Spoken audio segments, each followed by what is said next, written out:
అసలు క్రిటిసిజం, కించపరిచేటువంటి మాట ఎప్పుడు ఎప్పుడు ఎప్పుడు కుటుంబంలో వినబడకూడదు. అమ్మా, ఒక భార్యగా ఒకటి నేర్చుకో.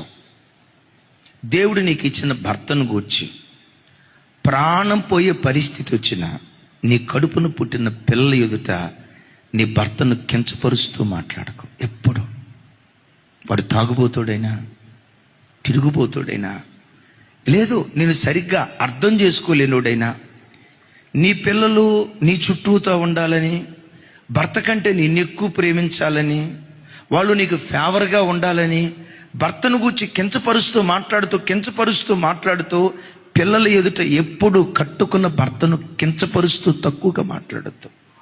ఎప్పుడు ఇలా హైలైట్ చేస్తూ తండ్రిని చూపించాలి, కానీ పిల్లల ముందు భర్తను కించపరిచి అవహేళనగా మాట్లాడావా, ఆ రోజు నుండి నీ పిల్లల పతనం ప్రారంభమవుతుంది.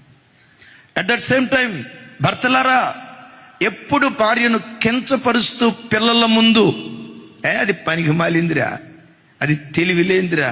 కొంతమంది అంటారు, అయ్యా నేను కాబట్టి మీ అమ్మతో కాపురం చేస్తున్నాను రా, ఇంకొకడైతే పొరపాటు నీ పాటికి 150 సార్లు విడాకులా ఈ మరి. నేనంట, ఈ తల్లికి మించిన తల్లి ఏదో తెలుసా? సంఘం. సంఘానికి మించిన తల్లి నాకు తెలిసి ఆత్మీయ కోణంలో సంఘానికి మించిన తల్లి క్రైస్తవునికి ఇంకొకటి లేదు. ఆత్మీయ తండ్రిని, ఆత్మీయ తల్లిని, సంఘం అనే ఆత్మీయ తల్లి విషయంలో చిన్నతనం నుంచి పిల్లలకు ఉగ్గుపాలతో, మన మినిస్ట్రీ అంటే ఏమనుకున్నావురా, మన దైవ సేవకులు అంటే ఏమనుకున్నావు? చిన్నతనం నుంచి ఈ తల్లిని గూర్చి ఉన్నతంగా వాళ్ళ కళ్ళ ముందు చూపిస్తూ పిల్లల్ని పెంచు. సంఘంలో వాళ్ళు పెరుగుతారండి, ఒలీవ మొక్కలు పెరిగినట్లుగా పెరుగుతారు.